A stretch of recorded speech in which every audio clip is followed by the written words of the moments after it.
इन्नल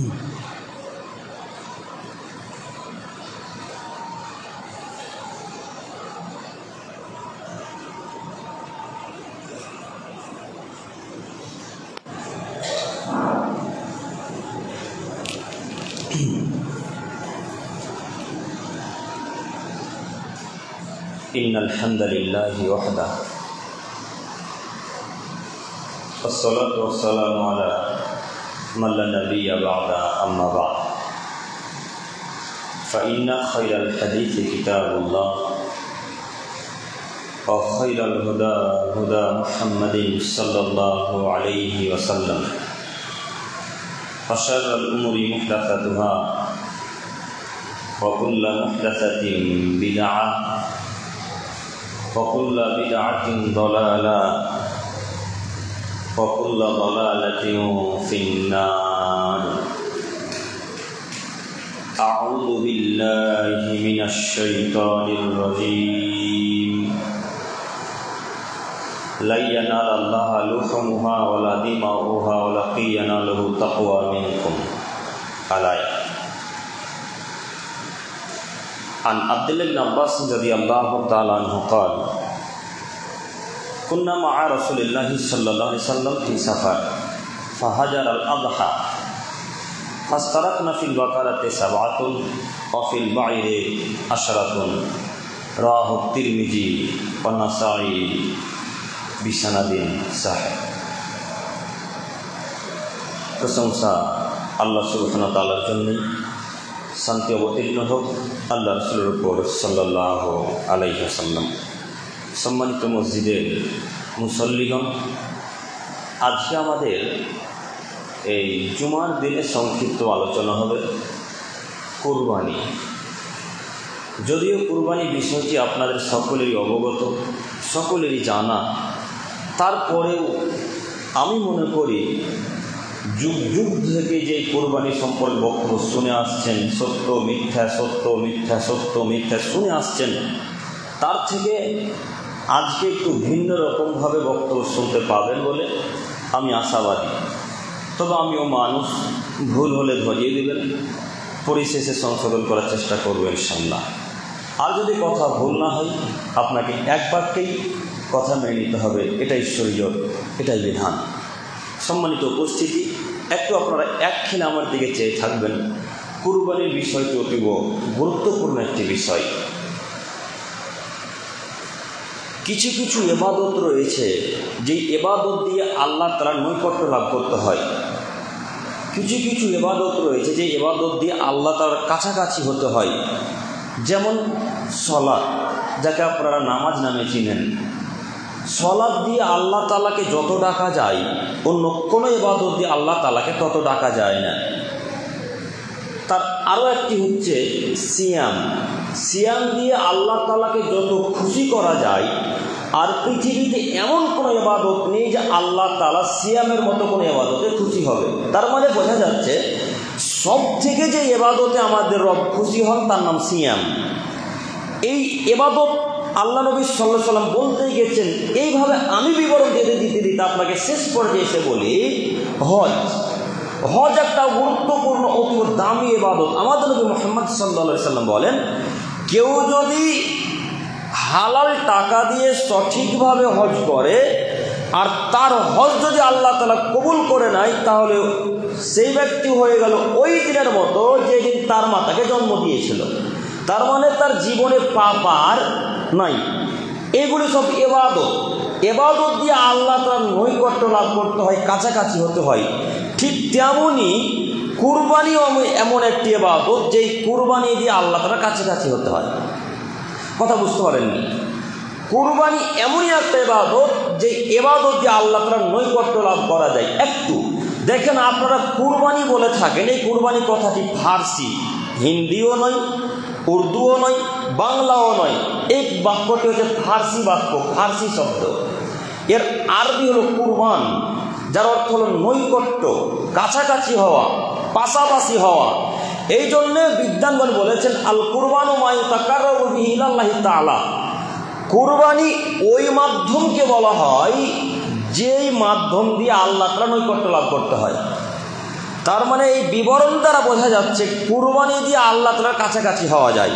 সম্মানিত উপস্থিতি, একটু কুরবানি দিয়ে যে আল্লাহর কাছাকাছি হবেন কেমন করে? তার মানে কুরবানি দিতে হবে অন্তর থেকে, আল্লাহকে খুশি করার জন্যে, মানুষকে দেখানোর জন্যে নয়। আমরা প্রায় মানুষ 1999টা মানুষ লোক দেখানো কুরবানি করি। এই জায়গাতে আবারও আসবো, তার আগে আমি আপনাকে জরুরি বাক্য বলতে চাচ্ছি, সেটা হচ্ছে এই যে কুরবানির অর্থ হচ্ছে কাছাকাছি হওয়া, কুরবানির অর্থ হচ্ছে নৈকট্য লাভ করা। পারিভাষিক অর্থে ঈদুল আজহার সলাতের পরে শরঈ তরিকায় যে পশু জবাই করা হয় রাসূলের দেওয়া পদ্ধতিতে, তাকে মূলত কুরবানি বলে। আবারও শোনেন, এ বাক্যটুকু মনে রাখবেন, কুরবানি কাকে বলা হয়? শরঈ তরিকায় রাসূলের দেওয়া পদ্ধতিতে ঈদুল আজহার সলাতের পর যে পশু জবাই করা হয় তাকে মূলত কুরবানি বলে। যদি কেউ সলাতের পূর্বে পশু জবাই করে তাহলে তার কুরবানি কবুল হবে না। যদি কেউ ঈদুল আজহার সলাতের পূর্বেই পশু জবাই করে তাহলে তার কুরবানি কবুল হবে না। আব্দুল করিম ভাই কথা ভুল বলছেন মনে হচ্ছে, কেন? একটা বুখারী এবং মুসলিম মিসকাতে হাদিস আছে যে আবু বুরদা একজন আলাদা সাহাবী আর আবু বুরাইদা রাদিয়াল্লাহু তাআলা আর একজন আলাদা সাহাবী। দুইটার নাম কাছাকাছি একই, কিন্তু একজনের নাম আবু বুরদা আর একজনের নাম আবু বুরাইদা। তো আবু বুরাইদা নয়, আবু বুরদা রাদিয়াল্লাহু তাআলা বলছেন, আমাদের নবী সাল্লাল্লাহু আলাইহি সাল্লাম বক্তব্য দিতে দিতে দিতে এক পর্যায়ে বললেন, এই আদমের ছেলেমেয়েরা, তোমাদের মধ্যে যারা সলাতের পূর্বে পশু জবাই করবে তাদের কুরবানি কবুল হবে না। এইভাবে আমাদের নবী মুহাম্মদ সাল্লাল্লাহু আলাইহি সাল্লাম সাহাবায়ে কেরামদেরকে নিয়ে বসে আছেন, বক্তব্য দিচ্ছেন, এই আদমের ছেলেমেয়ে তোমরা শোনো, যারা ঈদের সলাতের পূর্বে, আজহার সলাতের পূর্বে যারা কুরবানি করেছে বা পশু জবাই করেছে তাদের কুরবানি কবুল হবে না। তখন আবু বুরদা রাদিয়াল্লাহু তাআলা হাত তুলে বলেন, আল্লাহর নবী বলেন কি? আমি ঈদের সলাতের পূর্বেই পশু জবাই করেছি। আল্লাহ নবী, আমি ঈদের সলাতের পূর্বেই পশু জবাই করেছি, আল্লাহ নবী কেন আমার কুরবানি কবুল হবে না? আল্লাহ নবী, আপনি তো বলেছেন এই দিনটা হচ্ছে গোশত খাওয়ার দিন, এই দিনটা হচ্ছে ফকির মিসকিনকে গোশত দেওয়ার দিন, এই দিনটা হচ্ছে খুশির দিন, তো কেন আল্লাহ নবী কুরবানি কবুল হবে না? আল্লাহ নবী সাল্লাল্লাহু আলাইহি ওয়াসাল্লাম বলেন, শোনো, কুরবানি ঈদের সলাতের পর করা লাগে, তবে এখন তোমাকে বলি, তোমার যদি কোনো পশু থাকে তাহলে তুমি কুরবানি করো। তখন আবু বুরদা রাদিয়াল্লাহু তাআলা বললেন, আমার কাছে 6 মাসের একটি ভেড়া বা দুম্বা আছে। এই 6 মাসের ভেড়াটা 2 বছর ছাগলের চাইতে বেশি শক্তিশালী। কথা মনোযোগ দিয়ে শ্রবণ করেন। 6 মাসের একটা ভেড়া ছিল আবু বুরদার কাছে। এই 6 মাসের ছাগলটা 2 বছর দুম্বা বা ছাগল বা ভেড়া চাইতে বেশি শক্তিশালী। তখন আল্লাহ নবী বলেন, আবু বুরদা, আচ্ছা ঠিক আছে, তুমি ওই 6 মাসের ভেড়াটাকে আল্লাহর রাস্তায় জবাই করো। তবে মনে রেখো, তোমার পরে কেউ যদি এই কাজ করে তাহলে তার কুরবানি কবুল আর হবে না। হাদিস বুখারী, মুসলিম, মিসকাত, আবু দাউদ, তিরমিজি, নাসাই, কত নিবেন? এই বাক্যটুকু আপনার হুজুর পড়েনি, আপনার হুজুর আগের বাক্যটুকু পড়ে বলেছে যে ঈদের সলাতের পূর্বে যারা কুরবানি করবে তাদের কুরবানি কবুল হবে। নাউজুবিল্লাহি মিন যালিক। জি না, ঈদের সলাতের পূর্বে কবুল হয় না। ঈদের সলাতের পূর্বে যারা পশু জবাই করবে তাদের কুরবানি কবুল হবে না। তো আপনার হুজুর বলেছে যে তাহলে আবু বুরদার কবুল হলো কেন? ও, আপনি আগের বাক্যটুকু পড়লেন, নিচের বাক্যটুকু তো পড়লেন না। বুখারী, মুসলিম, আপনাকে আবারও বলি, আল্লাহ নবী শেষ বাক্যে এসে বলছেন, আবু বুরদা, এই নীতি শুধু তোমার জন্য। তোমার পরে কেউ যদি ঈদের সলাতের পূর্বে পশু জবাই করে তাহলে তার কুরবানি কবুল হবে না। আপনার হুজুরকে এই জন্য মাঝে মাঝে বলি, 2-1টা বাক্য পড়ে বক্তব্য দিতে হয় না। শেষ পর্যন্ত উলামায়ে কেরামগণ, সালফে সালেহগণ কি বলেছেন, ইমাম বুখারী, ইমাম মুসলিম, ইমাম নববী, এরা কি বলেছেন শেষ পর্যন্ত দেখার পর বক্তব্য দিতে হয়। দেখেন তো বুখারী মুসলিম হাদিসটা, শেষ পর্যন্ত আল্লাহ নবী বলেন, আবু বুরদা, তোমার জন্য এই কাজটা শুধু জায়েজ। এরপরে যদি কোনো মানুষ সলাতের পূর্বে পশু জবাই করে তাহলে তার কুরবানি কবুল হবে না। কথা বুঝে আসছে কি? আপনারা কথা বুঝতে পারছেন কি? তার মানে আজকে থেকে ঈদের সলাতের পূর্বে আর পশু জবাই করবেন ইনশাল্লাহ। তবে হ্যাঁ, গুরুত্বপূর্ণ এখানে একটি কথা মনে রাখবেন, ঈদের দিন থেকে নিয়ে পরস্পর 3 দিন পর্যন্ত কোরবানি করা যায়। ঈদের সলাতের পর থেকে নিয়ে পরস্পর 3 দিন পর্যন্ত, 11 জিলহজ, 12 জিলহজ, 13 জিলহজ মাগরিবের চন্দ্র দেখা পর্যন্ত, যতক্ষণ মাগরিবের আজান না দিয়েছে ততক্ষণ পর্যন্ত কুরবানি করা যায়। আপনি রাতেই করলে কি, বৈকালে করলে কি, দুপুরে করলে কি, ফজরের পূর্বে করলে কি, ফজরের পরে করলে কি, যে কোনো সময় যে কোনো মুহূর্তে কোরবানি করতে পারেন, ঈদের সালাতের পর, ঈদের সালাতের পূর্বে নয়। আপনার হুজুরকে আবার আমি অনুরোধ করে যাচ্ছি, বক্তব্য হাদিস কোন ভালোভাবে পড়ার পর দেওয়ার চেষ্টা করিয়েন। আপনি জাতির কাছে ক্ষমা চেয়ে বলেন, আমি জাতিকে বলেছিলাম ঈদের সালাতের পূর্বে যারা পশু জবাই করবে তাদের কোরবানি কবুল হবে। এই বাক্য আজকে আমি ফিরিয়ে নিচ্ছি। এই বাক্য আজকের পর থেকে চলবে না। বুখারী মুসলিমের হাদিস। সম্মানিত দিনী ভাই বোন, আপনারা সব শিক্ষিত মানুষ, সব জ্ঞানীগুণী মানুষ, আপনাকে অনুরোধ করে বলি, ঈদের সালাতের পূর্বে আজ থেকে কোনো পশু জবাই করবো না ইনশাল্লাহ, ইনশাল্লাহ। তবে হ্যাঁ, এখানে একটা কথা মনে রাখবেন যে চন্দ্র উঠে গেলে নাকি পশু জবাই করতে হয় না। শোনেননি আপনারা? জানেন না? হাজারো মানুষ বলে, বেশি মায়েরা বলে, এ বেটা ওই যে জিলহজ মাসে চন্দ্র উঠেছে রে বেটা, আর গরু ছাগল কাটিস না, আর মুরগি কিনিস না বেটা, আর পোলট্রি কাটিস না। শুনেননি মনে হয় না? এই বাক্য পাঁচির তলে লাখ ছিঁড়ে পুঁতে দিতে হবে। এই বাক্যের 5 পয়সা মূল্য নেই। কে বলেছে ঈদের চন্দ্র উঠে গেলে আর কোরবানি, কে বলেছে ঈদের চন্দ্র উঠে গেলে আর পশু জবাই করতে হয় না? কে বললো? এ বাক্য তো রাসূলের নয়, এ বাক্য আপনার হুজুরের দেওয়া। এ বাক্য রাসূলের নয়, এটা আপনার হুজুরের দেওয়া। জি না, চন্দ্র উঠলেই কি আর না উঠলেই কি, যখন খুঁজে আপনি গরু ছাগল কাটতে পারেন, খেতে পারেন। মনে থাকবে না ইনশাল্লাহ? মনে থাকবে ইনশাল্লাহ? আজকে থেকে চন্দ্রকে প্রাধান্য দিব না। মনে থাকবে না? আল্লাহ তুমি আমাদেরকে বোঝাতে তৌফিক দান করো। সকলেই বলি আমিন। উল্লেখ্য যে সূরা সাফফাত, সূরা কাউসার দুটি মাক্কি সূরা। এই সূরা দুটি মক্কাতে অবতীর্ণ হয়েছে। আবারও বলছি, মনোযোগ দিয়ে বক্তব্য শ্রবণ করবেন। চায়ের দোকানে গিয়ে আব্দুল করিমের নামে দুপুরের পর বৈকালবেলা আসরের সালাতের পর দুর্নাম করবেন, এটা আমি পছন্দ করি না। আর যদি করেন দুর্নাম, কিয়ামতের মাঠে আব্দুল করিমকে নেকি দিতে হবে, আপনি প্রস্তুত থাকিয়েন। এই জন্য বলছি, বক্তব্য শুনে জাতিকে যেন কিছু বলতে পারেন, এইভাবে বক্তব্য শ্রবণ করেন। আবারও বলছি, শোনেন, সূরা সাফফাত, সূরা কাউসার দুটি মাক্কি সূরা, অর্থাৎ এই সূরা দুটি মক্কাতে অবতীর্ণ হয়েছে। যদিও এই সূরা দুটি মক্কাতে অবতীর্ণ হয়েছে, তারপরেও কুরবানির বিধান কিন্তু মক্কাতে চালু হয়নি। আব্দুল করিম ভাই, কুরবানির বিধান কোথায় চালু হয়েছে? মদিনায়। দ্বিতীয় হিজরিতে বানু কাইনুকা যুদ্ধের পর রাসূল সাল্লাল্লাহু আলাইহি ওয়াসাল্লামের উপরে কুরবানির বিধান চালু হয়েছে। আব্দুল করিম ভাই, তাহলে কি কুরবানির বিধান আগে লোকের ছিল না? ছিল। মধ্যে কিছুদিন কুরবানি বন্ধ হয়ে গিয়েছিল। মধ্যে কিছুদিন ঈসা আলাইহিস সালামের পর থেকে নিয়ে কুরবানি চলতো না, তারা কুরবানি দিত না। আবার বানু কাইনুকা যুদ্ধের পর দ্বিতীয় হিজরিতে মদিনাতে আল্লাহ নবী সাল্লাল্লাহু আলাইহি ওয়াসাল্লামের উপরে আমাদের আল্লাহ কুরবানির বিধানকে চালু করলেন। মনে থাকবে ইনশাআল্লাহ? এই কুরবানি দ্বিতীয় হিজরিতে মদিনাতে চালু হয়েছে, মক্কাতে নয়। সম্মানিত ভাই, আমি আপনাকে বলতে চাচ্ছিলাম, কুরবানির বিধান এইভাবে আল্লাহ তাআলা দিয়েছেন, যে হযরত ইব্রাহিম আলাইহিস সালামের সুন্নাত হিসেবে আমরা আজ পর্যন্ত পালন করে আসছি। একটু আপনাকে আমি এখানে আরো একটি বাক্য দেখাই, নইলে আপনি বুঝতে পারবেন না কোরবানির বিধান আগের মানুষের ছিল কিনা। যেহেতু কুরবানি নিয়ে বক্তব্য, তাই আজকে আমাদের কুরবানি সম্পর্কে আলোচনা চলবে ইনশাআল্লাহ। একটু মহান আল্লাহ তাআলা বলেন, ওয়ালিকুল্লি উম্মাতিন জাআলনা মানসাকাল লিয়াযকুরু ইসমাল্লাহি আলা মা রাযাকাহুম মিন বাহিমাতিল আনআম। আদমের ছেলেমেয়ে শোনো, আমি আল্লাহ সুবহানাহু ওয়া তাআলা প্রত্যেক উম্মতের জন্য, প্রত্যেক জাতির জন্য কুরবানির বিধানকে চালু রেখেছিলাম। কেন? লিয়াযকুরু ইসমাল্লাহি আলা মা রাযাকাহুম মিন বাহিমাতিল আনআম। এই জন্য কুরবানির বিধান রেখেছি যেন তোমরা জবহের সময় আমার নাম নাও, অর্থাৎ বিসমিল্লাহি আল্লাহু আকবার বলে যেন আপনি কাটেন। এটা আল্লাহ বলছেন। আরো এই জন্য রেখেছি যেন তোমরা এই পশু প্রাণীর মাধ্যমে রিজিক খেতে পাও, তোমরা গোশত খেতে পাও, তোমাদের আহার হয়। এ কথা আল্লাহ বলছেন। এই বাক্য বলার পর আল্লাহ তাআলা বাক্যকে, বিষয়কে পরিবর্তন করে দিয়ে নতুন একটা বিষয় আয়াতের মধ্যে ভরে দিয়ে বললেন, ফাইলাহুকুম ইলাহু ওয়াহিদ। আদমের ছেলেমেয়ে, তোমরা মনে রাখো আমি আল্লাহ তাআলা এক, যিনি সপ্তম আসমানের উপরে থাকেন। ফালাহু আসলিমু, অতএব তোমরা তার নিকটে আত্মসমর্পণ করো। ওয়াবাশশিরিল মুখবিতিন, মুহাম্মদ সাল্লাল্লাহু আলাইহি সাল্লাম বললেন, সবাই যতবার মুহাম্মদ বলবো ততবার সাল্লাল্লাহু আলাইহি সাল্লাম বলবেন। মনে থাকবেন ইনশাআল্লাহ? ইনশাআল্লাহ। মুহাম্মদ সাল্লাল্লাহু আলাইহি সাল্লাম, যারা নম্র মানুষ, যারা ভদ্র মানুষ, যারা ভালো মানুষ, তাদেরকে আপনি সুসংবাদ দেন জান্নাতে। যারা ভালো মানুষ তাদেরকে আপনি সুসংবাদ দেন কিসে? জান্নাতের। এই বাক্যকে এখানে বন্ধ রেখে দ্বিতীয় বাক্যের একটি ব্যাখ্যা করে আমি সামনের দিকে আবার এগিয়ে যাবো ইনশাআল্লাহ। মনে রাখবেন, ফা ইলাহুকুম ইলাহু ওয়াহিদ। আদমের ছেলেমেয়ে শোনো, আমাদের রব একমাত্র একজন, তার নাম আল্লাহ। আবার শুনেন, আল্লাহ বলছেন আদমের ছেলেমেয়ে শোনো, মুহাম্মদ সাল্লাল্লাহু আলাইহি ওয়াসাল্লামকে আল্লাহ বাক্য বলিয়ে নিচ্ছেন, ফা ইলাহুকুম ইলাহু ওয়াহিদ, পৃথিবীর মানুষ, তোমরা মনে রাখো, আমাদের প্রতিপালক, আমাদের আল্লাহ একমাত্র একজন, যিনি সপ্তম আসমানের উপরে থাকে। এই বাক্যকে এখানে আমি রেখে আপনাকে একটি বাক্য বলতে চাচ্ছি। আমরা সবাই আল্লাহ এক বলে মানি তো, তাই না?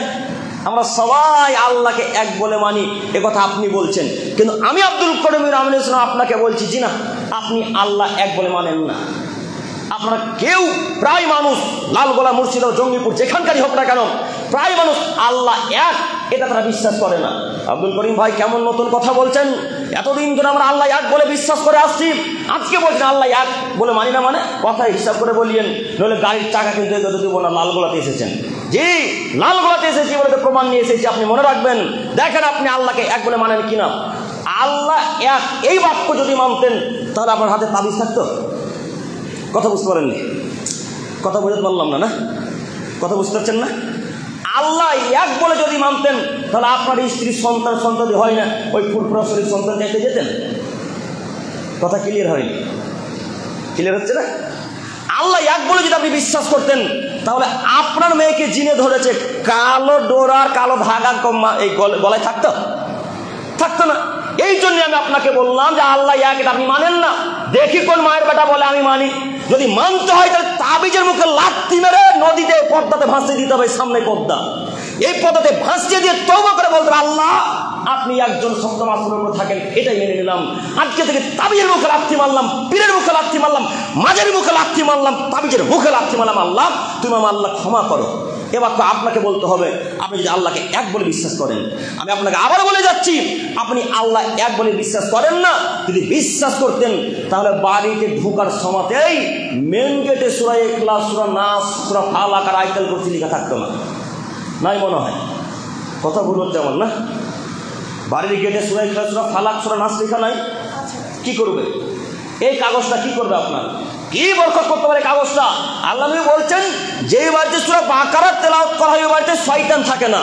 আল্লাহ নবী বলছেন যে বাড়িতে সূরা বাকারা তেলাওয়াত করা হয় ওই বাড়িতে শয়তান থাকতে পারে না। সূরা বাকারা একটি অংশ, একটি টুকরাকে ঝুলিয়ে রেখে দিলেন, শয়তান এখন চলে যাবে? জি না, শয়তান যাবে না। মনে রাখবেন, যেখানে বেদাতি কাজকর্ম হয় সেখানে শয়তান আরো এসে ভালোভাবে থাকে। এটা বেদাত, এটা রাসূলুল্লাহ পদ্ধতি নয়। আপনাকে অনুরোধ করে যাচ্ছি, ওই যে আল্লাহ সপ্তম আসমানের উপরে আছে, তিনি বলছেন ফাইলাহুকুম ইলাহুন ওয়াহিদ। এই মক্কার মানুষ, এই মদিনার মানুষ, সারা পৃথিবীর মানুষ, আল্লাহ তাআলা বলছেন আমি আল্লাহ এক। যা কিছু চাইবে আমার কাছে চাইবে, যা কিছু চাইবে আল্লাহর কাছে চাইবে। সন্তান হয় না, কাকে বলবো? কথা বলতে হবে কাকে? আল্লাহকে।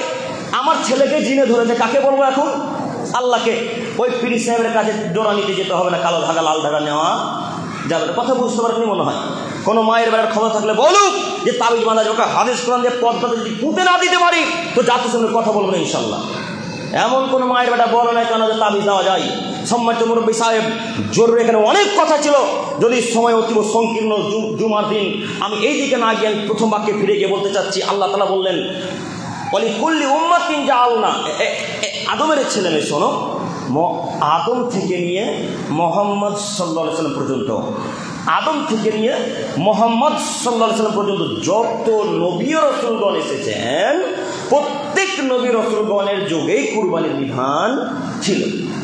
এই বাক্যকে এখানে বন্ধ রেখে আর একটা আয়াত পেশ করে আমি এখানে আবার আসবো। পয়েন্ট মনে রাখবেন ইনশাল্লাহ, মনে থাকবে না? পয়েন্ট মনে রাখবেন, সময় যদি সংকলন হয় এই জায়গাতে আবার আসছি। একটু দেখেন, আপনাকে দেখাচ্ছি। মহান আল্লাহ তাআলা বললেন মুহাম্মদ সাল্লাল্লাহু আলাইহি ওয়াসাল্লাম বলেন, বুঝতে পারেন না মানে নাকি? আল্লাহ নবী বলছেন কেউ যদি একবার আমার উপর দরুদ পাঠ করে তো আল্লাহ তার উপর 10টা রহমত নাজিল করে। কয়টা রহমত? 10টা রহমত। তো সাল্লাল্লাহু আলাইহি ওয়াসাল্লাম বলতে খুব কষ্ট হয় না? তো বলতে পারবো না আজকে থেকে। শুধু তাই নাই, 10টা পাপ আল্লাহ কেটে দেন, 10টা নেকি আল্লাহ আপনার আমলনামাতে লিখে দেন। এতটুকু বাক্য বলার কারণে বলবো ইনশাল্লাহ। তো আমাদের নবীকে বলছেন মুহাম্মদ সাল্লাল্লাহু আলাইহি ওয়াসাল্লাম, আপনি আহলে কিতাবদেরকে বলেন, অর্থাৎ খ্রিস্টান ইহুদিদেরকে বলেন, কি বলবেন? আদমের 2 ছেলের কথা। ওই যে হাবিল কাবিলের ঘটনা শুনেননি? যুগ যুগ থেকে বক্তাদের মুখে, আলেম ওলামা কেরামগণের মুখে শুনে আসছেন। এর ভিতরে কত যে মিথ্যা কথা আছে আল্লাহু আলাম, আল্লাহ ভালো জানেন। আপনার হুজুর যে কত মিথ্যা কথা বলেছে তা আমি আপনাকে বোঝাতে পারি না, তবে সম্পূর্ণ কথা বলতে না পারলেও এখানে কয়েকটি মূল্যবান কথা বলে আপনার কাছ থেকে বিদায় নিতে চাচ্ছি ইনশাল্লাহ। একটু দেখেন, আল্লাহ তাআলা বলছেন আপনি বলে দেন না আহলে কিতাবদেরকে হাবিল ও কাবিলের ঘটনা। কি বলবেন আল্লাহ? আল্লাহ তাআলা বলছেন আপনি বলেন ইদ কাররাবা কুরবানান, তারা দুই ভাই যখন কুরবানি করলো, ফাতুকুব্বিলা মিন আহাদিহিমা, দুই ভাইয়ের এক ভাইয়ের কুরবানি কবুল হলো, আলাম ইউতাকাব্বাল মিনাল আখার, দ্বিতীয় জনের কুরবানি কবুল হলো না, অর্থাৎ কাবিলের কুরবানি কবুল হলো না। তো কাবিলের যখন কুরবানি কবুল হলো না, তখন রাগান্বিত হয়ে হাবিলকে বললেন লা তুলান্নাক, হাবিল তোমাকে আমি এখন হত্যা করব, তোমাকে আমি মেরে ফেলবো। তখন হাবিল তো ভালো মানুষ, হাবিল তো কাবিলের মতো বদ নয় যে তাকে হত্যা করবে। তখন হাবিল শান্ত মেজাজে বলছেন কাবিল শুনুন, ইন্নামা ইয়াতাকাব্বালুল্লাহু মিনাল মুত্তাকিন, আল্লাহ তারই কুরবানি কবুল করে যে লোকটা সৎ, আল্লাহ তারই ইবাদত কবুল করে যে ভালো মানুষ। এই কথা যখন হাবিল কাবিলকে বলে দিলেন, তখন কাবিলের রাগ আরো বেড়ে গেল। এইখানে মূল্যবান কয়েকটি কথা শুনেছেন যে ইকরিমার সাথে কাবিল বিবাহ করতে পায়নি বলে হাবিলকে হত্যা করেছে, শুনেননি? কথা আমার ভুল হচ্ছে মনে হয়, শুনেছেন না?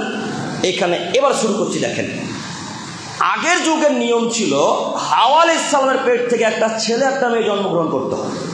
এই কথাটা সত্য, একটা ছেলে একটা মেয়ে জন্মগ্রহণ করতো। আগের ছেলে পরের মেয়ের সাথে বিবাহ হতো, আগের মেয়ে পরের ছেলের সাথে বিবাহ হতো। তো কাবিলের সাথে যে মেয়েটা জন্মগ্রহণ করেছিল সে ছিল দেখতে সুন্দরী, ভালো দেখতে, আর হাবিলের সাথে যে মেয়েটা জন্মগ্রহণ করেছিল যে বোনটা, সে দেখতে একটু খারাপ, কালো। তো কাবিল বললে না, আমি হাবিলের বোনকে বিবাহ করবো না, আমার সাথে যে মেয়েটা জন্ম নিয়েছে তাকে বিবাহ করব। তো আদম আলাইহিস সালাম বারবার বুঝালেন, আদম আলাইহিস সালাম বললেন না, এটা আল্লাহর বিধান, অমান্য করা যাবে না, সীমা লঙ্ঘন করা যাবে না। তখন কাবিল মানতে চাইলেন না। তখন আল্লাহর তরফ থেকে বিধান আসলো, আদম আলাইহিস সালামকে বললেন বাপ দুই ভাইকে কুরবানি দিতে বল। দুই ভাই কুরবানি দিতে বলাই আদম আলাইহিস সালাম বললেন এই হাবিল কাবিল দুই ভাই কুরবানি করো, যার কুরবানি কবুল হবে সেই ইকরিমাকে বিবাহ করবে, আর যার কুরবানি কবুল হবে না সে লিওজাকে বিবাহ করবে। দুই বোনের নাম, ইকরিমা দেখতে সুন্দরী, লিওজা দেখতে খারাপ, একটু কালো। তো দুই ভাই কুরবানি করতে শুরু করলেন। হাবিল মেষ পালন করত, গরু ছাগল পালন করত। তার মানে এই বাক্যটুকুর বিবরণ দ্বারা বোঝা যাচ্ছে আদম আলাইহিস সালামের যুগ থেকে গরু ছাগল দুম্বা আছে। কথা বুঝতে পারেননি? আর আপনার বিজ্ঞান নোংরা মানুষ বলছে এই গরু ছাগল নাকি কয়েক বছর আগে জন্ম নিয়েছে। কথা মনে নাই মানে আপনাদের, না? আল্লাহ বলছেন যে তাদেরকে কুরবানি করতে বলেন। তখন হাবিল চাষবাস করত, হাবিল পালন করতো মেষ, দুম্বা, উট, ছাগল ইত্যাদি ইত্যাদি পশু পালন করত। আর কাবিল চাষবাস করতো গম, জব, ভুট্টা চাষবাস করতো। আপনারা তো চাষি মানুষ, ভালো বুঝতে পারবেন। তো হাবিল কুরবানি করলেন তার মেষের মধ্যে, ছাগলের মধ্যে, দুম্বার মধ্যে সব থেকে যেটা ভালো দুম্বা, সব থেকে যেটা হৃষ্টপুষ্ট মোটা তাজা যে দুম্বাটা, সেটা আল্লাহ রাস্তায় কুরবানি করলেন। আর কাবিল কুরবানি করলেন, আপনারা চাষি মানুষ, আপনাদেরকে বোঝাতে ভালো হবে, জব ভুট্টা তুলে নেওয়ার পর, জব ওই গম তুলে নেওয়ার পর কিছু ছিটা জব পড়ে থাকে জমিনে, দেখেননি? কিছু ছিটে পড়ে থাকে না? ওই ছিটা গম জবগুলা কাবিল কুড়িয়ে নিয়ে এসে আল্লাহ রাস্তাতে কুরবানি করলেন। সেই যুগের কুরবানি কবুল হওয়ার নিয়ম ছিল, যার কুরবানি কবুল হবে আসমান থেকে আগুন এসে তার কুরবানিকে জ্বালিয়ে পুড়িয়ে ছারখার করে দিবে। এটা ছিল সেই যুগের কুরবানির নীতি। সেই নীতি যদি এখন আমাদের যুগে 2025-এ থাকতো, তাহলে বুঝতে পারতাম কার কুরবানি কবুল হলো, কার কুরবানি কবুল হলো না, তাই না? তাহলে বুঝতে পারতাম কার হারাম টাকার কুরবানি, কার হালাল টাকার কুরবানি। তাহলে বুঝতে পারতাম কার সুদের টাকার কুরবানি, কার হালাল টাকার কুরবানি। তাহলে বুঝতে পারতাম আপনাদের মেম্বার সাহেবের কত হালাল টাকা, আর আপনাদের চেয়ারম্যান সাহেবের কত হালাল টাকা। আপনার চেয়ারম্যান সাহেব 1,40,000 টাকা দিয়ে খাসি কিনে নিয়েছে, মাল লাল গোলাতে কুরবানি দিয়েছে। সবই টাকা যে জনগণের, সবই যে টাকা জনগণের। বেটা কুরবানি কবুল হবে কিনা চিন্তায় আছে, যে টাকা তো সবই জনগণের। কথা বুঝতে পারেননি মনে হয়? কথা বুঝে আসছে কি? আল্লাহ তাআলা বললেন যে সৎ মানুষের ইবাদত কবুল হয়, হাবিলও তাই বললেন। তো এখানে বলতে চাচ্ছি যে সেই যুগের নীতি যদি আজকে 2025 সালে ভারতবর্ষে, পাকিস্তান, আরব, কুয়েত ও আমিরাত, সারা পৃথিবীতে যদি এই হাবিল কাবিলের নিয়ম নীতি থাকতো, কুরবানির কবুলের নীতি, তাহলে আজকে 2025 সালে বুঝতে পারতাম কার কুরবানি কবুল হলো, কার কুরবানি কবুল হয়নি। প্রায় মানুষের যে সুদের টাকা, যারা কুরবানি করছে 40,000 টাকা দিয়ে গরু কিনে, সবই যে জনগণে মেরে খাওয়া টাকা, এতিমদের টাকা জনগণের সব নিয়ে নিয়েছে। কথা আপনারা বুঝতে পারেন না মনে হয়? তো বুঝতে পারছেন যখন, আর বাড়াবাড়ি করে লাভ নেই। আমি বলতে চাচ্ছিলাম ওই মেম্বার সাহেব ঠিক বুঝতে পারতেন যে টাকা আমার হালাল না হারামের, কেন কুরবানি বোঝা যাবে কুরবানি কবুল হলো কিনা। আগুন আসবে, আগুন এসে জ্বালিয়ে পুড়িয়ে দিবে। অবশ্যই আল্লাহ আমাদের উপর দয়া করেছেন, আল্লাহ আমাদের উপর রহম করেছেন যে না, এই পশু যদি জ্বালিয়ে পুড়িয়ে দিই তাহলে এরা খেতে পাবে না, এদের রিজিক হবে না। তাই আল্লাহ আমাদের উপর দয়া করে সেই নীতিকে ভঙ্গ করে দিয়ে মোহাম্মদ সাল্লাল্লাহু আলাইহি ওয়াসাল্লামের উপর এই বিধান চালু করলেন। কথা বুঝতে পারেননি? কথা বুঝে আসছে না? আপনাকে আমি আবার অনুরোধ করে যাচ্ছি, আমি তো জানি আপনার টাকা হালাল না হারামের, আপনি তো জানেন। আমি তো জানি না আপনার টাকা সুদের না ব্যাংকের, আপনি তো জানেন। আপনাকে অনুরোধ করে যাচ্ছি, ওই যে ছাগল হাটি থেকে 50,000 টাকার এই ছাগল কিনে নিয়ে আসলেন, এই টাকা সব এতিমের, এই টাকা সব বিধবাদের। এই টাকা যদি এতিম বিধবাদের হয়, আপনার কুরবানি কখনো কবুল হবে না ইনশাল্লাহ। আজকে আবার একটা পশু কিনে নিয়ে আসেন, যে টাকাটা হালালভাবে উপার্জন করেছেন, ওই টাকাতে পশু নিয়ে আসতে হবে। আনতে পারবেন ইনশাল্লাহ? পারবেন ইনশাল্লাহ? তো যদি কুরবানি কবুল করাতে চান, আল্লাহর কাছে যদি নিতে চান কিছু নাকি, তাহলে 50,000 টাকার হারামের খাসিটাকে সাইডে রেখে দেন, সাইডে রেখে দিয়ে 10,000 টাকা দিয়ে একটা পাঁঠি কিনে নিয়ে আসেন। পাঁঠি বুঝেন কি? পাঁঠি বুঝেন কি? যাদের বাচ্চা হয় যে ছাগলগুলার, ওই ছাগল বাচ্চা ছাগল কিনে নিয়ে আসেন, এই ছাগল কুরবানি করেন, এই ছাগল কুরবানি কবুল হবে। 50,000 টাকার হারামের টাকা খাসি কুরবানি কবুল হবে না। আপনি মানুষ যদি হন তাহলে আমার কথা বুঝতে পারবেন, আর যদি নিজেকে মানুষ না মনে করেন তাহলে আমার বাক্য বুঝতে পারবেন না। এই বাক্য বলে আপনাকে আমি শেষ কথা বলতে চাচ্ছি যে সেই যুগে আগুন আসলো, কাবিলের কুরবানি কবুল হলো না, হাবিলের দুম্বাটাকে, ছাগলটাকে, মেষটাকে আগুন এসে জ্বালিয়ে পুড়িয়ে ছাড়খাড় করে দিল। তো যেমনই জ্বালিয়ে পুড়িয়ে ছাড়খাড় করে দিল, কাবিল বুঝে গেল হাবিলের কুরবানি কবুল হলো, আমার কুরবানি কবুল হলো না। তখন তার রাগ একবারে মাথাতে উঠে গেছে। হ্যাঁ, আমার কুরবানি কবুল হলো না, হাবিলের কুরবানি কবুল হয়ে গেল, আমার কুরবানি কবুল হলো না, হাবিলের কুরবানি কবুল হয়ে গেল। না, এই অপমান ঠেকাতে হবে, এই অপমান ঠেকাতে হবে। এই হাবিল যদি এখান থেকে বেঁচে চলে যায়, তাহলে গ্রামের মানুষকে বলে দিবে যে হাবিলের কুরবানি কবুল হয়েছে, কাবিলের কুরবানি কবুল হয়নি। অপমান, অপমানটা বুঝতে পারছেন না? দুই ভাই কুরবানি করলে, একজনের কুরবানি কবুল হলো, একজনের কুরবানি কবুল হলো না, একটা অপমান। কাবিল একেবারে চিন্তায় চিন্তিত, তার নাক ঘোরাতে মনে হয়ে গেছে, মিশে গেছে। ছি ছি ছি ছি, আমার ভাইয়ের কুরবানি কবুল হলো, আমার কুরবানি কবুল হলো না, আমি তো বড় ভাই, আমার কুরবানি কবুল হলো না। এই অপমানটা ঠেকানোর জন্যে কাবিল হাবিলকে হত্যা করেছে। ইকরিমাকে বিবাহ করতে পায়নি বলে হাবিলকে হত্যা করেছে, বাক্য ভুল। আপনার হুজুরকে আবার পড়তে হবে। আপনার হুজুরকে লালগোলা মাহাদুর সালাফি মাদ্রাসা চেনেন না? চেনেন তো? আপনার হুজুরকে লালগোলা মাহাদুর সালাফি মাদ্রাসাতে আবার ভর্তি হতে হবে, ভর্তি হয়ে ওখানে পড়তে হবে যে হাবিলকে হত্যা করেছিল কাবিল, এই জন্যে তার কুরবানি কবুল হয়নি। তার কারণে ইকরিমাকে বিবাহ করতে পায়নি বলে কাবিল হাবিলকে হত্যা করেছে, বাক্য ভুল। ইকরিমাকে কাবিল বিবাহ করতে পায়নি বলে হাবিলকে হত্যা করেছে, বাক্য ভুল। ইকরিমাকে কাবিল বিবাহ করতে পায়নি বলে হাবিলকে হত্যা করেছিল কাবিল, বাক্য ভুল। এ বাক্য মাটির তলে পুঁতে দিতে হবে। এ বাক্য আজকে থেকে আর চলবে না ইনশাল্লাহ, মনে থাকবেন ইনশাল্লাহ। সাথে সাথে এই বাক্য আল্লাহ তাআলার বিরোধিতা, সাথে সাথে এই বাক্য কোরবানিদের বিরোধিতা করেছেন। আল্লাহ তাআলা বলছেন ঈদ কাররাবা কুরবানা, দুই ভাই কুরবানি করলো, ফাতাকুব্বিলা মিন আহাদিহিমা, একজন কুরবানি কবুল হলো, ওয়া লাম ইউতাকাব্বাল মিনাল আখার, দ্বিতীয় ব্যক্তির কুরবানি কবুল হলো না। লাখ তুলান না, যখন কুরবানি কবুল হলো না, তখন হাবিলকে বললেন কাবিল, আমি তোমাকে হত্যা করবো। এই দেখুন, কাবিল নিজে কোরআন মাজিদের মধ্যে আল্লাহ তাআলা আয়াত পেশ করে বলছেন, কাবিল বললেন তোমাকে আমি হত্যা করবো, কুরবানি কবুল হয়নি এই কারণে। এবার আপনি বলেন, এখন হুজুরের কথা মানবেন না আল্লাহর কথা? কথা বলেন না, আল্লাহর কথা।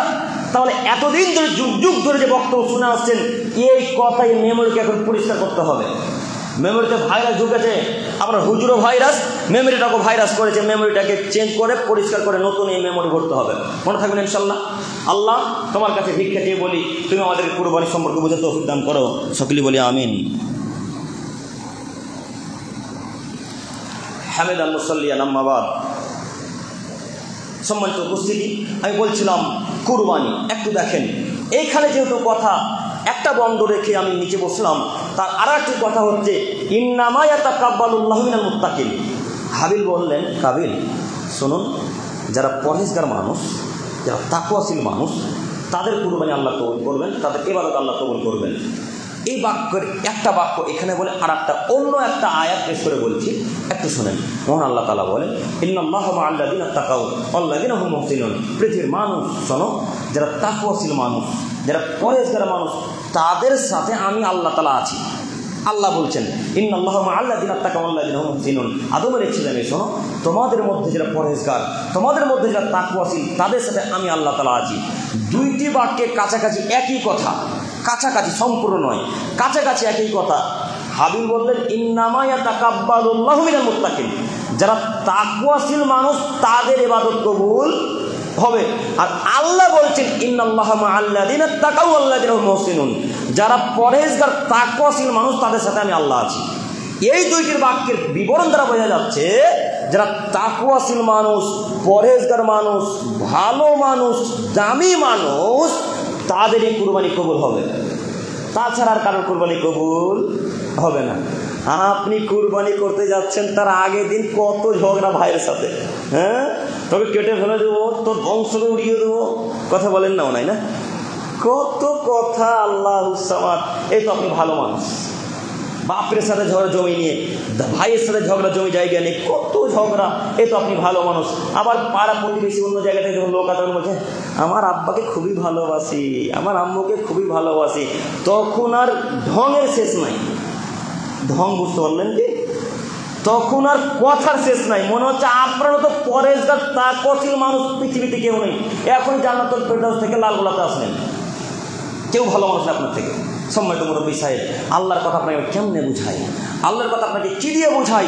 তাকওয়াশীল হন, পরেশগার হন, তাহলে কুরবানি কবুল হবে, নচেত কুরবানি কবুল হবে না। শেষ কততে ভাই? 45, 35। আমি শেষ পর্যায়ে কয়েকটি কথা, বিরক্ত হচ্ছে কিন্তু কয়েকটি কথা বলে শেষ করবো ইনশাআল্লাহ। একটু আপনারা আমার দিকে তাকান, একটু লক্ষ্য করেন। যেহেতু জুমার দিন সময় সংকীর্ণ করতে হবে, তাই আমি কয়েকটি কথা বলব, একটু আপনারা আমার দিকে লক্ষ্য করেন। কুরবানির উদ্দেশ্য, কুরবানির উদ্দেশ্য হলো আল্লাহকে খুশি করা। কি বললাম? কুরবানির মূল উদ্দেশ্য কি? আল্লাহকে খুশি করা। আচ্ছা, একটা বড় ছাগল নিয়ে এসেছেন আর একটা খুব দামি গরু নিয়ে এসেছেন, তো এই গরু ছাগলটাকে এখন ক্লাবে ক্লাবে ঘুরিয়ে নিয়ে বেড়াতে হবে, হ্যাঁ? কথা বুঝতে পারেননি না? এই বড় ছাগলটা, খাসিটাকে ওই লালগোলা মাঠে নিয়ে যেতে হবে, ফিল্ডে। তার মানে আপনি বোঝাতে চাচ্ছেন, দেখ বেটা আমি আব্দুর রহমান কত বড় ছাগল কিনেছি, দেখ আমি কত বড় গরু কিনেছি। কথা বুঝতে পারেন না মনে হয়। আল্লাহ নবী বলছেন কুরবানির উদ্দেশ্য হলো তাকওয়াশীল অবলম্বন করা, আল্লাহকে ভয় করা, আল্লাহর কাছাকাছি হওয়া। তো ছাগলটার গলায় মালা দিয়ে, লাল মালা দিয়ে দিন রাত যে চায়ের দোকানে ঘুরিয়ে নিয়ে বেড়াচ্ছেন গো, আল্লাহকে কখন খুশি করলেন? কই আল্লাহকে খুশি করলেন? আপনি দেখাতে যাচ্ছেন, দেখো আমার ছাগলটা, তোমরা বলো আব্দুর রহমান কত বড় ছাগল কিনেছে, আব্দুল খালেক কত বড় গরু নিয়েছে, আব্দুল সত্তার কত বড় মোষ কিনেছে। কথা বুঝতে পারেননি মনে হয়? এটা কুরবানির উদ্দেশ্য নয়। আপনার উদ্দেশ্য যে মানুষকে খুশি করবেন, আর যারা মানুষকে দেখার জন্য কুরবানি করবে তাদের কুরবানি কবুল হবে না। আপনি ক্লাবে ছাগলটাকে নিয়ে গেলেন কেন? ক্লাবে বট গাছের কাছে ছাগলটা বাঁধতে হবে কেন? আপনি ক্লাবে কাঁঠালের পাতা খাওয়াবেন কেন? বাড়িতে জায়গা নেই, বাড়িতে পিছন দিকে জায়গা নেই, বাড়িতেই ছাগল রাখতে হবে, বাড়িতেই ছাগলকে পুষতে হবে। এই ছাগল ক্লাবে নিয়ে যাবেন কেন? এই ছাগল মাঠে নিয়ে যাবেন, এই ছাগলকে লোক দেখার জন্য রাস্তাতে রাস্তায় ঘুরিয়ে নিয়ে বেড়াবেন কেন? আপনাকে অনুরোধ করে যাচ্ছি, ক্লাবে যতক্ষণ ছাগল বেঁধেছেন ততক্ষণ পাপ হয়েছে। এই ছাগল ক্লাবে নিয়ে যাওয়া যায় না, এই ছাগল বাড়িতেই রাখতে হবে। কুরবানির উদ্দেশ্য আল্লাহ ভীতি অর্জন করা, আল্লাহকে দেখানো। এই কুরবানি মানুষকে দেখালেন। এই কুরবানির পশু যতই বড় হোক না কারণ, এই কুরবানির পশু যদি এত বড় হয়, তার থেকে যদি বড় হয়, আর উদ্দেশ্য যদি লোক দেখানো, এই কুরবানি কবুল হবে না। আপনি কুরবানির পশুটা ক্লাবে নিয়ে গিয়ে বাঁধলেন, কুরবানির পশুটা চায়ের দোকানে ওই বেঞ্চ, বুঝেন কি বেঞ্চ? আপনারা দেখেছেন কিনা বলতে পারি না, টেবিল বেঞ্চের কাছে চেয়ারের খুঁড়াতে বাঁধলেন কেন? আর গায়ে হাত বোলাচ্ছেন, কাঁঠালের পাতা খাওয়াচ্ছেন কেন? মানে দেখাতে যাচ্ছেন লোককে, দেখাতে আমরা ছাগল কিনেছি না, দেখাতে চাচ্ছেন না? এই নীতি চলবে না ইসলামে। এই নীতি কেউ যদি অবলম্বন করে তার কুরবানি কবুল হবে না। আপনাকে অনুরোধ জানাচ্ছি, নীতি পরিবর্তন করেন। শেষ পর্যায়ে একটি কথা, সবার আয়াতটি মনে আছে। আচ্ছা, এখানে একটি মূল্যবান কথা আপনাকে অঙ্গীকার নিই আপনাদের কাছ থেকে। আজকের পর থেকে গরু ছাগল ওই ক্লাবে নিয়ে যাবেন ইনশাল্লাহ। যাবো না ইনশাল্লাহ? আজকের পর থেকে কাঁঠাল আমের পাতা খাওয়াতে হবে, পাটের পাতা খাওয়াতে মাঠে ওই গ্রামগঞ্জে ঘুরিয়ে নিয়ে বেড়াবো ইনশাল্লাহ। মনে থাকবেন ইনশাল্লাহ? ইনশাল্লাহ। আল্লাহ এই লালগোলার মানুষকে তুমি কবুল করো, কালিকাপুরের মানুষকে তুমি কবুল করো, সকলে বলি আমিন। সম্মানিত উপস্থিত, আজকের আলোচনার শেষ আয়াত একটু দেখেন। মহান আল্লাহ তাআলা বলেন, ফাসল্লি লিরাব্বিক, আদমের ছেলে মেয়ে তোমরা তোমাদের প্রতিপালকের উদ্দেশ্যে সালাত আদায় করো। সালাত মানে নামাজ পড়ো। অনহার, তারপরে কুরবানি করো। কথা মনে আছে না? সূরা কাউসার সবার মুখস্থ আছে, ছোট থেকে ছোট বাচ্চাদের মুখস্থ আছে আয় বাক্যটা, কিন্তু অর্থ জানেন। এই কথা আপনাদের অবস্থার, আপনাদের ওই বেদাতি হুজুর অবস্থায় এক, আপনাদের অবস্থার আপনাদের বেদাতি হুজুরের অবস্থায় এক। বেদাতি হুজুর বুঝতে পারেননি? জর্দাখর হুজুর, কথা বুঝতে পারেননি? জর্দাখর হুজুর, ওই পানখর হুজুর, গুলখর হুজুর, কথা এবার বুঝে আসেনি মনে হয় না? ওদের অবস্থা আপনাদের অবস্থা এক। আপনারাও দিন রাত 5 ওয়াক্ত সালাত সূরা কাউসার পড়ে, কিন্তু অর্থ জানেন না। আপনার হুজুর দিন রাত পরে ওই সেরেকের আয়াতগুলো, তারপর তিনি অর্থ বুঝতে পারেন না। তো যাই হোক, তার দিকে যাচ্ছে যেহেতু সময় অতীব কম, আমি আমাদের যেটা মূল কথা সেই বাক্য বলে আমি শেষ করতে যাচ্ছি। আল্লাহ তাআলা বললেন, ফাসল্লি লিরাব্বিক, আদমের ছেলেমেয়ে প্রথমত তোমরা আগে সালাত আদায় করো। অনহার, তারপরে কুরবানি করো। তার মানে বোঝা যাচ্ছে কুরবানির পূর্বে কি জরুরি? সালাত জরুরি। কুরবানির পূর্বে কি জরুরি? নামাজ জরুরি। কুরবানির পূর্বে আগে সালাত আদায় করতে হবে। যে ব্যক্তি সালাত আদায় করে না তার কুরবানি কবুল হবে না। যে ব্যক্তি নামাজ আদায় করে না তার কুরবানি কবুল হবে না। যে ব্যক্তি সালাত আদায় করে তার কুরবানি কবুল হবে না। দেখি কোন মায়ের বেটা বলতে পারে নামাজ না পড়ে কুরবানি কবুল হবে? অসম্ভব, কখনো নয়। সালাত যে আদায় করে তার কুরবানি বাতিল, যে নামাজ পড়ে তার কুরবানি বাতিল, যে নামাজ পড়ে তার কুরবানি বাতিল, একথাই চূড়ান্ত। মুহাম্মদ সাল্লাল্লাহু আলাইহি ওয়াসাল্লাম বলেন, ইন্না আওয়ালা মা ইউহাসাবু বিল আবদি বিসসালাতি ইয়াউমাল কিয়ামা, আদমের ছেলে মেয়ে শোনো, কিয়ামতের মাঠে সর্বপ্রথম যে ইবাদতের হিসাব হবে তার নাম সালাত, তার নাম নামাজ। কিয়ামতের মাঠে যে ইবাদতের সর্বপ্রথম হিসাব নিকাশ হবে তার নাম সালাত, তার নাম নামাজ। ফাইন সালাহাত কাদ আফলাহা, আল্লাহ যদি কিয়ামতের মাঠে সালাতের ইবাদতকে কবুল করে নেয়, তাহলে যত পৃথিবীতে ইবাদত ছিল সব ইবাদত আল্লাহ তাআলা কবুল করে নেবেন। ওয়াইন ফাসাদাত ফাকাদ খাবা খাসিরা, আর যদি আল্লাহ তাআলা সালাতের ইবাদতকে কিয়ামতের মাঠে এইভাবে ক্রস চিহ্ন মেরে কেটে দেয়, তাহলে পৃথিবীতে যত আমল করেছেন এই সব আমল এখন আল্লাহ তাআলা কি করবেন? কেটে দিবেন। এই আমল আর কবুল হবে না। তার মানে বোঝা যাচ্ছে সালাত যার নেই তার কোনো ইবাদত নেই। যার সালাত নেই তার কুরবানি নেই, যার নামাজ নেই তার হজ নেই, যার নামাজ নেই তার সিয়াম নেই, যার নামাজ নেই তার রোজা নেই, যার নামাজ নেই তার দান খায়রাত নেই, যার নামাজ নেই তার যাকাত নেই, তার কোনো কিছুই নেই। নামাজ ব্যতীত কোনো ইবাদত পৃথিবীতে কবুল হয় না। সম্মানিত মুরব্বী সাহেব 20,000 টাকা দিয়ে ছাগল কিনেছেন, 40,000 টাকা দিয়ে গরু কিনেছেন, 1 লক্ষ টাকা দিয়ে বড় আসামের ছাগল কিনেছেন, খাসি কিনে নিয়ে এসেছেন, কিন্তু আপনি নামাজ পড়েন না। এই কুরবানি যদি কবুল হয়ে যায় তাহলে ইসলাম মিথ্যা ধর্ম না, মিথ্যা ধর্ম। নাউজুবিল্লাহি মিন যালিক, জি না, ইসলাম মিথ্যা ধর্ম নয়। মুহাম্মদ সাল্লাল্লাহু আলাইহি ওয়াসাল্লাম বললেন, লা তুকবালু সালাতুন মিন তুহুরিন, এ আদমের ছেলেমেয়ে শোনো, ওযু ছাড়া সালাত কবুল হয় না যেমন, ওয়ালা তুকবালু সাদাকাতুন মিন গুলুল, হালাল দান ছাড়া আল্লাহ তাআলা দরবারে কবুল হয় না তেমন। আপনাকে আমি কেমনে বুঝাই হাদিসের বিবরণ, আপনাকে আমি কি দিয়ে বুঝাই হাদিসের বিবরণ? আপনাকে অনুরোধ করে যাচ্ছি, যদি আপনার টাকা হালালের হয় এই কুরবানি কবুল হবে। এই টাকা হালালের যদি হয় তাহলে কুরবানি কবুল হবে, তার সাথে সাথে সালাত আদায় করতে হবে। আর যদি সালাত আদায় না করেন, টাকা হালালের, কিন্তু এই কুরবানি কবুল হবে না। কথা বুঝতে পারেননি? টাকা কিন্তু হালালের, আপনি রক্ত ঝরিয়ে ঘাম ঝরিয়ে পাটের জমি নিরা বুঝলেন কি? মানে আমরাও তো গ্রামের মানুষ, তাই এই বাক্য বলতে পারছি। পাটের জমির ঘাসগুলোকে তুলে তুলে তুলে রক্ত ঝরিয়ে ইনকাম করেছেন, কিন্তু নামাজ পড়েন না। ওই পাটের জমিতে কাজ করে করে করে টাকা 30,000 টাকা জমিয়ে আজকে গরু কিনেছেন, কিন্তু আপনি নামাজ পড়েন না। আপনার কুরবানি কবুল হবে না। আজকে থেকে কুরবানি যদি কবুল করাতে চান তাহলে কি জরুরি? 5 ওয়াক্ত সালাত জরুরি। আমি কি বুঝাতে পারলাম? তাহলে আজকের পর থেকে কালিকাপুরের মানুষ আর কেউ বেনামাজি থাকবেন ইনশাল্লাহ। ইনশাল্লাহ, ইনশাল্লাহ আজকের থেকে আর কেউ সালাত ত্যাগ করবেন ইনশাল্লাহ। আর যদি সালাত ত্যাগ করতে হয় তো আজকে এখন বলেন কালিকাপুরে হিন্দু হিসেবে আছি, আজকে বলে দেন কালিকাপুরে খ্রিস্টান হিসেবে আছি, আজকে বলে দেন কালিকাপুরে সাঁওতাল হিসেবে আছি, আজকে বলে দেন কালিকাপুরে ইহুদি হিসেবে আছি। কেন? ইহুদিরা নামাজ পড়ে না, খ্রিস্টানেরা নামাজ পড়ে না, সাঁওতালেরা নামাজ পড়ে না, বৌদ্ধরা নামাজ পড়ে না, হিন্দু ভাইরা নামাজ পড়ে না। যদি আপনি নামাজ না পড়েন তাহলে এখন বলে দিতে হবে কালিকের উপরে হিন্দু হিসেবে আছে, আমার নাম কৃষ্ণ, আমার নাম জন আব্রাহাম, আমার নাম অমির বাস্কি, আমি নামাজ পড়বো না। এই বাক্য যদি কালিকাপুরের কোনো মুসলমানের বাচ্চা মুসলমান বলে দিতে পারে, আর কালিকাপুরের মানুষকে কিয়ামত পর্যন্ত নামাজের ব্যাপারে কথা বলবেন ইনশাল্লাহ। আর যদি মনে করেন আমার নাম আব্দুর রহমান, আমার নাম আব্দুল খালেক, আমার নাম আব্দুল সাত্তার, এই প্রমাণ যদি দেন তাহলে আমি আপনাকে কিয়ামত পর্যন্ত নামাজের ব্যাপারে কথা বলার অধিকার রাখি। কথা বুঝতে পারেননি? আজকের পর থেকে সালাত আদায় করবেন ইনশাল্লাহ। আগে সালাত তারপরে কুরবানি, মনে থাকবে না ইনশাল্লাহ? আগে সালাত তারপরে কুরবানি, মনে থাকবে ইনশাল্লাহ? সবাই বলি ইনশাল্লাহ সালাত আদায় করবো আজকে থেকে ইনশাল্লাহ। ইনশাল্লাহ। আল্লাহ তোমার কাছে ভিক্ষা চেয়ে বলি, মাবুদ তুমি আমার কালিকাপুরের মানুষকে সালাত আদায় করে তৌফিক দান করো। সকলে বলি আমিন।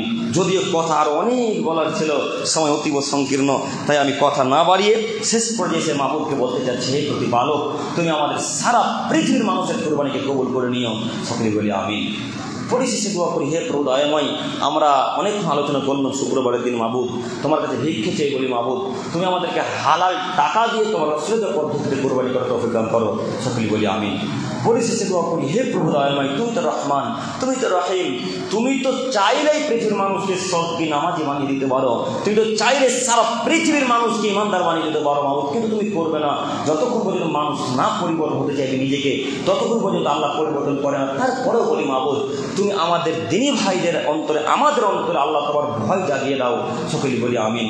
হে আমার প্রতিপালক তোমার কাছে ভিক্ষে চাই বলি, মাবুদ তুমি আমাদের সকল দিনী ভাই বোনদেরকে তোমার অশ্লীল পদ্ধতিতে চলার তৌফিক দান করো। সকলে বলি আমিন। পরিশেষে দোয়া করি, হে প্রভু দয়াময়, কুরবানির বিধান সম্পর্কে আলোচনা করলাম, তুমি আমার সমস্ত দিনী ভাই বোনদেরকে কুরবানির বিধান সম্পর্কে সঠিক বুঝতে তৌফিক দান করো। সকলে বলি আমিন। আমি আর আলোচনা না করে এখান থেকে আলোচনা শেষ করলাম। সুবহানাকাল্লাহুম্মা ওয়া বিহামদিক আশহাদু আল্লা ইলাহা ইল্লা আনতা আস্তাগফিরুকা ওয়া আতুবু ইলাইক। সম্মানিত উপস্থিতি, পরিশেষে আরেকটি কথা, একটা দিনী ভাই ডোমকল থেকে এসেছে। ডোমকল নাম শুনেছেন না?